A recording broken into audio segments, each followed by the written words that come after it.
We're going right back in time this month to celebrate two icons of earth moving, the LeTourneau Model LS and LP Carryalls. In the 1940s and 1950s, you would be hard-pressed not to see one of these scrapers in use on a job site. And while not the most attractive of scrapers, more of these two scrapers were manufactured than any subsequent model made by any other manufacturer. A 1940 LeTourneau factory printed the first production model LS Carryall scraper. The name Carryall was a LeTourneau trademark applied to all their towed scraper line. Notice how the push beam, the device that raises and lowered the bowl via cables and sheaves, projects toward where the tow tractor would be. This design was altered after 1944 because of safety concerns. How the pros do it.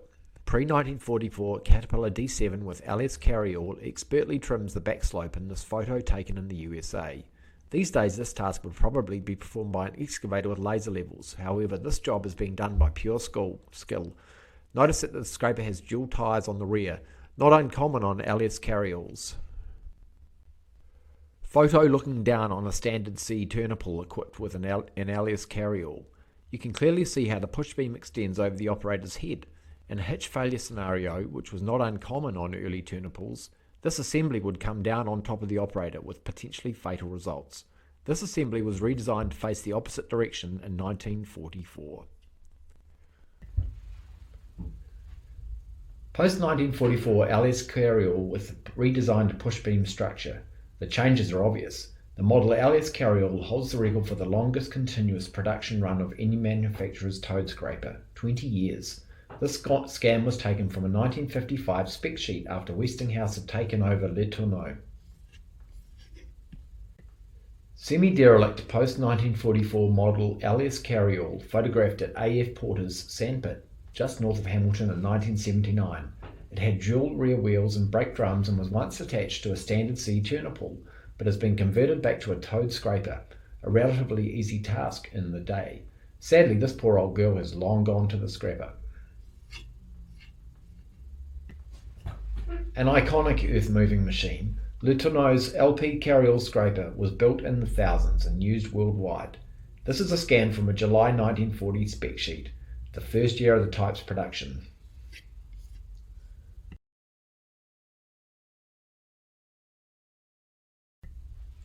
A classic pairing was the Super C turner pull and LP Carryall.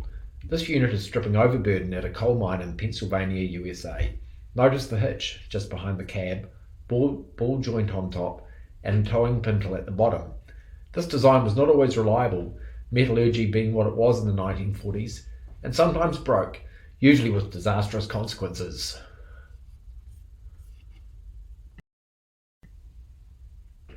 A model LP Carryall at a used equipment dealer's yard in Brisbane, Australia in 1982. Even at this late stage, demand for LeTourneau towed scrapers was still high. The new owner will have fun getting rid of the bird's nest of cables at the top of the push beam. Variations on a 1/50th scale theme. Models of the LS Carryall are non-existent, but there are several of the model LP. Top, EMD models Super C turner pull with LP Carryall. Middle, spec cast International Harvester TD24 modified to tow a spec cast LP Carryall. And lastly at the bottom, another spec cast model of a Super C turner pull with an LP scraper. The spec cast models are slightly under scale, as can be seen by comparison with the top and bottom models. LeTourneau's LP Carryalls to a 1/25th scale by Sherwood Models of Canada, now sadly out of business.